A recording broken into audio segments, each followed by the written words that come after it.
Hello there, welcome back to Moroccan Country Life. Now, if you remember watching the first part of our sidelight fix it, you know where we left it. We left it where the lights still weren't working. Well, guess what? You know what I was going to say, they're still not working. No, they're actually working now. I found the problem. Come and have a look and I'll show you. Right, I'm going to show you today what seems to be the problem on this really extremely hot day. It's about 33 degrees today, which I've heard from the locals is unusual to be quite this hot in October. So yeah, it's quite sweaty. Anyway, let's have a little look at what the problem was. Okay, if you remember, I showed you this this earth connection down here. Well, what I did, I took it out, that nut, and gave it a very good clean. If it'll focus, I gave it a very good clean, and yeah, that was pretty rusty to say the least, but that still actually wasn't the problem. Okay, well, this is actually the bulb holder which sits in there, and unfortunately it had sort of welded itself to the plastic, so it was quite problematic, and I'm glad I did it off camera because it was rather tedious to get out. Now obviously moisture is going to get in there and cause the outer part of it to corrode, which is exactly what happened to that. And inside there, if you can see, there happens to be, I'll take it out the other side, there happens to be the earth. Now the wiring on that, I've cleaned it up a little bit, was horrendous. So I'm going to put a bit of a treatment on there to stop it rusting quite so badly and hopefully make a better contact. I'll put a chemical on there to help stop it rusting in the future, and hopefully it will make a better contact to stop the problem reoccurring. I have cleaned that up as best as possible. I'm going to give it a little bit more with a bit of emery paper, and again I'm going to treat that to hopefully stop it corroding. So what our problem basically was there was no earth, and unfortunately that's what was causing the bulb not to work. Morocco happens to be quite low in humidity. I hate humidity. I've spent some time in the Middle East and found it very humid. Here in Morocco, the humidity is normally about 35–40% maximum in good old Blighty. Again, in England, it's normally around sort of 90. And you think, why is he given a weather forecast?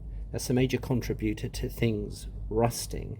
And that's no surprise that the cables have lasted so long as they have done here. Perhaps in England, we'd have had lots of issues in terms of rust and poor connectors and stuff like that.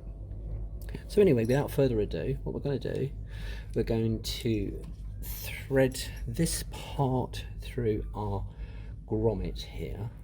Twist the wires, let it fit through. Pop one of those through there like so. Now I'm going to reopen it up again because that really, the more spread that the cables have, the better the contact. So pull that through there. Mind you, I should have done that when I put it through the hole at the back. Never mind. Okay, so pull that through as far as it will go. Spread it out a little bit more. It's a bit of a tricky game here just to make sure that they marry up at the same time. So put the red one through. I'm not too worried whether that goes through the grommet at this time, so pull that through, and basically what you have to do is keep the wire on the side as you push it home. So there's the wire there, the yellow wire. Keep it in contact with the side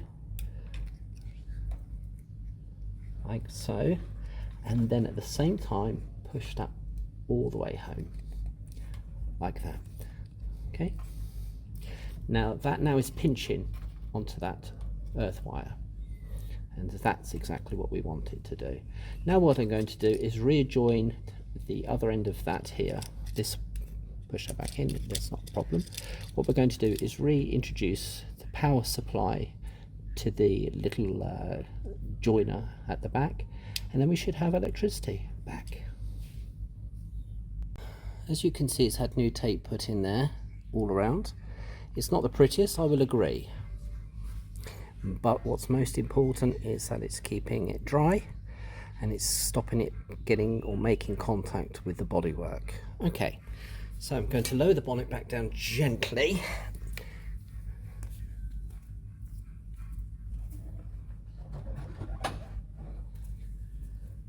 There we are, that makes it easier to see the casing. I've just given the case a little bit of a clean, just to get any dust out, because we get plenty of that here. I'll marry that back up there. Perfect.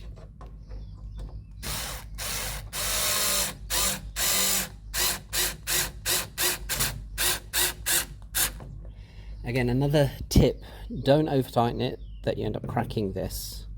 Very difficult to come by nowadays, but you want it tight enough that it's going to make a watertight seal around the seal here. Fantastic. And one last thing to do is to give it a little test. I always like to put a bit of spray around it, just to add that little bit of protection for water. I know it probably doesn't do much, it's more me than anything. Right, let's try the lights again.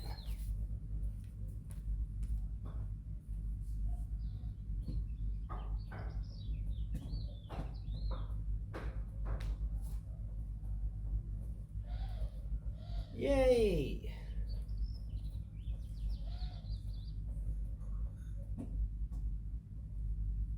Fantastic. Well, that's good news anyway. There we have it. Finally the side lights are working. Great. Just a little disclaimer, as said before, I'm not an auto electrician. If you want the job done professionally and safely, neatly, I would take it to an auto electrician. It's just really trying to show you how to get through a bit of a tricky patch if your bulb's not working. It involved a lot more work than I thought, but I suppose the consolation I get from it is that I thought originally it was a poor contact with the bulb to the actual housing. And I suppose in a way it was more of the cable corroded against the housing, which was causing a bad earth. Anyway, it's all sorted. Thank you very much indeed for watching this video. I would really appreciate a thumbs up, a subscribe, and see you in the next one. Bisalama.